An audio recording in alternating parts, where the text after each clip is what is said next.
Olá, eu me chamo Flávia Cristina, sou educadora religiosa na Primeira Igreja Batista de Realengo.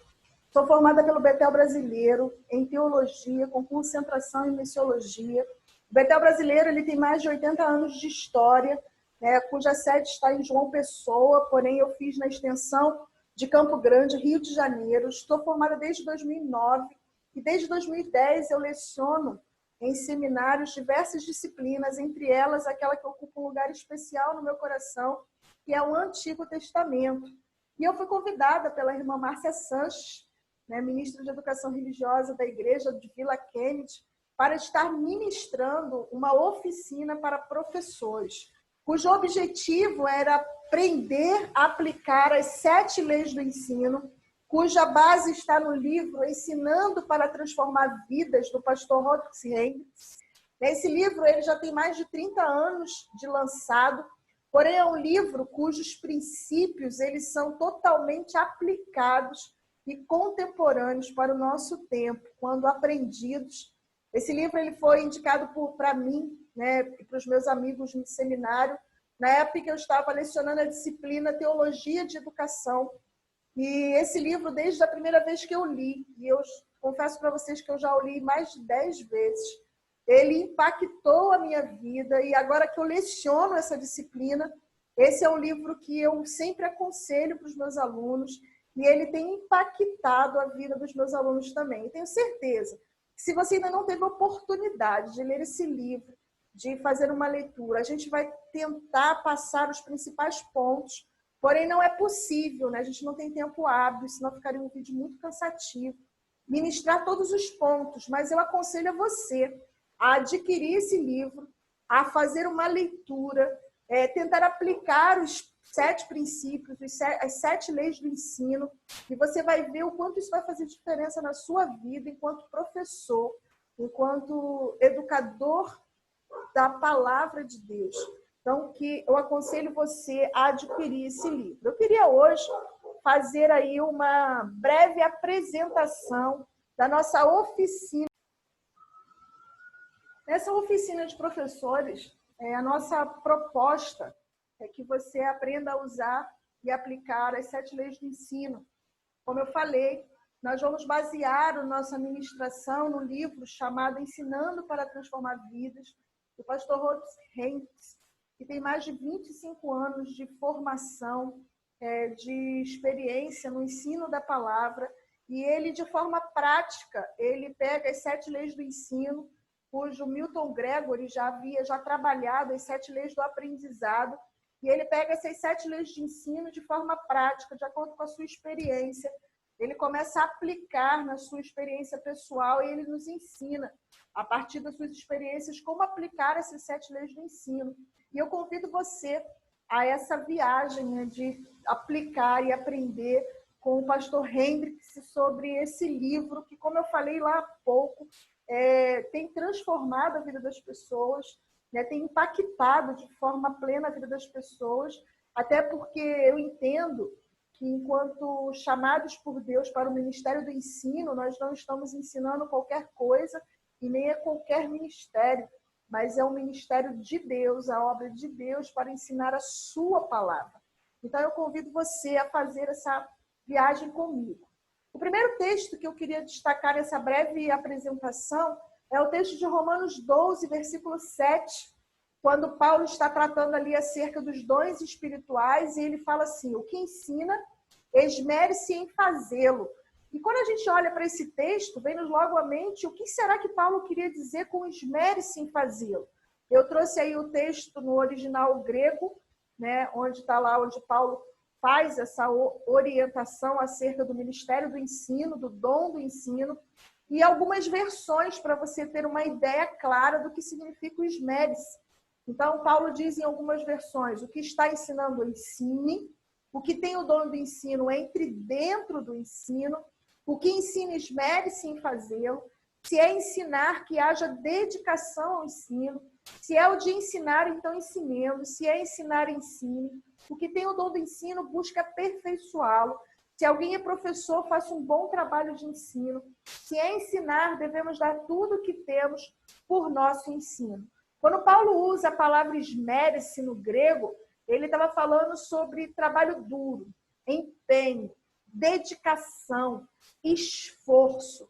Aqueles que foram chamados pelo Senhor Jesus para exercer o ministério do ensino, foram capacitados pelo Espírito Santo de Deus para ensinar a sua palavra, tem uma parte que cabe a ele, a parte da dedicação, do empenho, do esforço, do trabalho duro, da intenção, da motivação do coração, até porque nós não estamos ensinando qualquer coisa.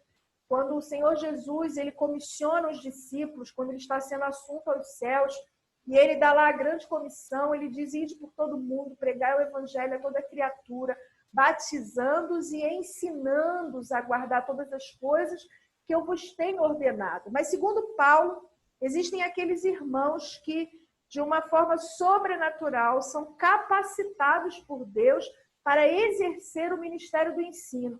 E se você, meu querido irmão, que está assistindo esse vídeo, se você tem esse dom, que você olhe para esse texto bíblico e você sinta-se motivado, inspirado a trabalhar duro para exercer o seu dom, para exercer o dom que o Senhor te deu, para exercer o dom que o Senhor lhe confiou. Porque a palavra de Deus vai dizer que Deus dá a cada um segundo a sua capacidade. Então, o Senhor Deus lhe confiou isso, porque Ele entende que você tem condições de exercer esse ensino, sem falar na capacidade dada pelo Espírito Santo de Deus para o exercício do ministério. Tem um outro texto que eu gosto muito com relação ao ensino, que é o texto de Daniel 12:3. Daniel, um profeta do cativeiro, lá da Babilônia, ele disse lá em Daniel capítulo 12, versículo 3, já no finalzinho das suas profecias, ele diz assim: os que há muito ensinam a justiça brilharão como as estrelas, sempre e eternamente. Quando eu olho para a palavra de Deus e o ministério de ensino, ele está presente desde o Éden, porque o nosso Deus é um Deus que é extremamente pedagógico e de forma clara e plena, ele veio com a revelação progressiva, nos ensinando o homem a forma de adorá-lo, como ele gosta de ser adorado. Assim também Deus, ele vai escolher algumas pessoas para exercer o maravilhoso dom do ensino. E o profeta vai dizer que esses que aceitam esse desafio, que se empenham em exercer esse dom, eles brilharão como as estrelas, sempre e eternamente. Sabe por quê, queridos? Porque o nosso ensino, ele vai ficar como legado, um legado na vida das pessoas. E que legado você tem deixado, né? O que você tem deixado enquanto professor, enquanto educador? Que você repense aí que legado você tem deixado. Eu queria ressaltar que nós vamos falar sobre como aplicar as 7 leis do ensino, porém isso são métodos que não é pecado usar, muito pelo contrário, os métodos estão aí para ser usados. Existe um princípio bíblico que é o princípio do ensino. O ensino da palavra é um princípio, uma ordenança dada por Deus, pelo próprio Senhor Jesus aos seus discípulos. Porém, não são os métodos, não são os recursos que você vai usar, mas o Dr. Hendricks, já no primeiro capítulo, no prefácio do seu livro, ele fala que acima das leis do ensino está a lei do amor. Assim como a Bíblia diz que o amor está acima da lei, ele fala sobre a lei do amor. E eu queria destacar aqui amor pelo quê ou por quem. Você, querido professor, você deve primeiro demonstrar um imenso amor por Jesus. O Senhor Jesus, quando ele chama Pedro para apacentar as suas ovelhas, e ele pergunta: Pedro, tu me amas? E ele diz: sim, Senhor, eu te amo. E aí o Senhor Jesus responde: apacenta as minhas ovelhas. E Jesus pergunta por uma segunda e por uma terceira vez.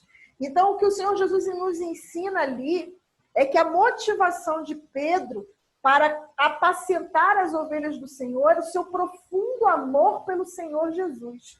Então, que essa seja a motivação do nosso coração, do seu coração, querido professor. Mas ainda eu destaquei aí que nós devemos despejar ou despertar um profundo amor pelo ensino. e pelo ensino da palavra. Eu me lembro que quando ainda criança, eu queria ser muitas coisas, como toda criança, né? Eu tenho 2 filhos, um adolescente de 15 e uma menina de 8. E desde muito pequenos, eles já falaram que queriam ser astronautas, bombeiro, marinheiro, caminhoneiro. Então, muitas, né? A pequenininha fala que quer ser veterinária, que quer ser pediatra, missionária. Então, até que eles tomem a decisão, muitas coisas ainda vão vir à mente deles. Mas eu me lembro que quando criança, quando alguém me perguntava, eu falava, a única coisa que eu não queria ser era professora. Até que eu me converti, o Senhor Jesus me encontrou. E cresceu no meu interior um profundo amor pelo ensino. Eu tive uma mulher de Deus, que na época em que eu me converti, adolescente, ela foi ela me instruiu na palavra, e eu olhava para ela e eu falava assim, quando eu crescer, eu quero ser igual a irmã Leia.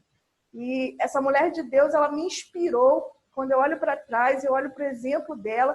E uma das coisas que me chamava muita atenção é que ela falava todas as línguas. Ela conseguia, com a mesma excelência, falar para a terceira idade, falar para adolescentes, falar para crianças, falar para jovens e falar para adultos. Né? O que ela tinha era um profundo amor pelo ensino. Que você também tenha esse profundo amor pelo ensino. Mas além do amor por Jesus, que é o amor que excede todo entendimento, além do amor pelo ensino da palavra, você deve despertar também um profundo amor pelos seus alunos. O Senhor Jesus, enquanto esteve sobre a terra, ele tinha uma multidão que o acompanhava diariamente para onde o Senhor Jesus ia. Porém, ele tinha também um colégio apostólico, os 12 discípulos. Aqueles com quem o Senhor Jesus andava, repousava, se alimentava, aqueles que aprenderam do Mestre, aos pés do Mestre. E o Senhor Jesus, em diversas ocasiões, ele ora pelos seus discípulos. Ele demonstra um profundo amor pelos seus. E assim também deve ser o professor que quer ser relevante nos nossos dias. Nós devemos demonstrar o que nós chamamos de empatia.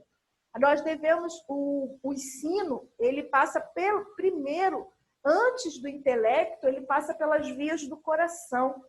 Você já viu? Quero te fazer um desafio. Pensa aí, no professor que você mais gostava na sua época de escola. Provavelmente era a matéria que você mais era bem sucedido. Sabe por quê? Porque o professor conquistou o seu coração. Assim também é no que condiz respeito ao ensino da palavra de Deus. Aquele professor que conquista o coração do seu aluno, ele vai ganhar o direito de ser ouvido. E apresente os seus alunos, os seus discípulos, os seus talmidim aos pés do Senhor. Interceda pela vida deles. Seja empático, se importe com os problemas deles. Então, desenvolva um profundo amor pelos seus alunos. Eu queria encerrar, então, essa breve apresentação, que eu já me delonguei por demais, apresentando, então, as 7 leis do ensino. Como eu falei, o pastor Hendricks, ele é um professor com mais de 3 décadas de experiência e compartilha no livro 7 princípios para uma melhor comunicação do ensino. E dentre os 7 princípios estão eles. Primeiro, a primeira lei, a lei do professor. O bom professor, um professor eficiente, é aquele que baseia o seu ensino numa rica experiência de vida. Além da lei do professor, tem a segunda lei, que é a lei do ensino. Dominar a matéria e conhecer muito bem as pessoas a quem se ensina. Ninguém pode dar aquilo que não tem. A terceira lei é a lei da atividade, que é a forma de envolver os alunos numa experiência altamente educativa. Tem uma frase dentro da lei da atividade no livro que diz assim: ouço e esqueço, vejo e guardo, faço e compreendo. Então, à medida que você envolve o seu aluno nas atividades e no processo de ensino e aprendizagem, ele tem muito mais chance de assimilar o conteúdo. A quarta lei é a lei da comunicação. E nessa lei, o Dr. Hendricks nos ensina a construir pontes de ligação entre o comunicador e o receptor. Nós entendemos que dentro da nossa comunicação, e nós falamos com tudo, nós falamos com as palavras, nós falamos com os nossos gestos, E dentre a comunicação, muitas vezes há ruídos de comunicação. Então, como eliminar o máximo possível dos ruídos entre comunicador e receptor, para que a sua mensagem seja claramente entendida.